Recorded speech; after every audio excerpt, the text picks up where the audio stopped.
চট্টগ্রাম বন্দরের এনসিটি সিসিটি সহ অন্যান্য স্থাপনা ইজারা নিয়ে শ্রমিকদের মাঝে দেখা দিয়েছে অসন্তোষ। বিদেশি প্রতিষ্ঠানের সাথে বন্দরের গুরুত্বপূর্ণ স্থাপনা ইজারা চুক্তির প্রতিবাদে হয় প্রতীকী গণ অনশন থেকে হুঁশিয়ারি দেন বন্দর রক্ষা কমিটি।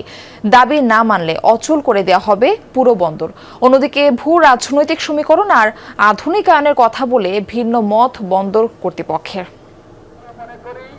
এটা একটা দেশবিরোধী কাজ। সকালে চট্টগ্রাম প্রেস ক্লাবের সামনে প্রতীকী অনশনে বসেন বন্দর রক্ষা কমিটি।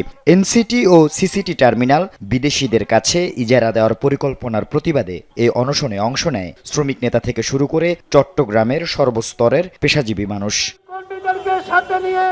বক্তব্যে চট্টগ্রাম বন্দরকে লাভজনক প্রতিষ্ঠান উল্লেখ করে বক্তারা বলেন, গত অর্থ বছরে বন্দর রেকর্ড পরিমাণ আয় করেছে।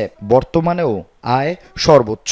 এমন লাভজনক প্রতিষ্ঠান ইজারা দেওয়ার প্রক্রিয়াকে ঘিরে তৈরি হয়েছে তীব্র অস্থিরতা। সমস্ত ইউনিভার্সিটি টিচাররা প্রতিবাদ করছে, লাল কার্ড দেখিয়েছে, আমরাও লাল কার্ড দেখাবো। এইটাই হচ্ছে তাদের 42 সাল পর্যন্ত এগুলো লাইফ লাইন আছে, কিন্তু তারপরেও চেয়ারম্যান বলতেছে এগুলো অকেজ হয়ে যাচ্ছে। এটা সম্পূর্ণ একটা মিথ্যা কথা বলছেন উনি, এবং ডিপিওয়ালকে দেওয়ার জন্য একটা সিদ্ধান্ত ওনাদের আছে। দেশের অর্থনীতি যখন বন্দরের আয়ের উপর দাঁড়িয়ে, তখন বিদেশি প্রতিষ্ঠানের হাতে এর নিয়ন্ত্রণ মানেই সার্বভৌমত্ব বিসর্জন দেয়া বলেন বক্তারা। এ সময় তারা বলেন, ইজারা প্রক্রিয়া বন্ধ না হলে হরতাল অবরোধের মতো কঠোর কর্মসূচিতে যেতে বাধ্য হবেন তারা। ৭১ যেরকম তারা জীবনটাকেও কেয়ার করে নাই, জীবনটাকে বাজি রেখেছিল এই সম্পদ রক্ষা করার জন্য, দেশের সম্মান সার্বভৌমত্ব রক্ষা করার জন্য জনগণ এক কাট্টা হবে এবং সেই লড়াইয়ে জনগণ বিজয়ী হবে। বন্দর রক্ষা কমিটির নেতৃবৃন্দ বসে চূড়ান্ত কর্মসূচি আমরা নির্ধারণ করব। হয়তো এটার মধ্যে আমাদের আমরণ অনশন কর্মসূচি আসতে পারে, হরতাল, চট্টগ্রামে হরতাল অবরোধের মতো কর্মসূচি আসতে পারে।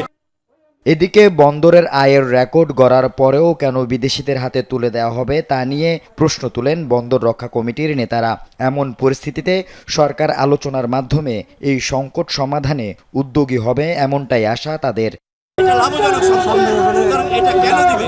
এটা একমাত্র যারা বিদেশি বিনিয়োগ প্রাপ্ত এখানে এজেন্ট, এখানে মন্ত্রী সবাইও আছে, বাইরেও আছে, তারা নানাভাবে এই জিনিসগুলোকে আমেরিকার হাতে তুলে দেওয়ার জন্য, ডিপিওয়ালদের হাতে তুলে দেওয়ার জন্য তারা এখন নিয়োগ প্রাপ্ত। সরকার সরে না আসলে দেশের মানুষ এই গণবিরোধী সিদ্ধান্ত মেনে নেবে না।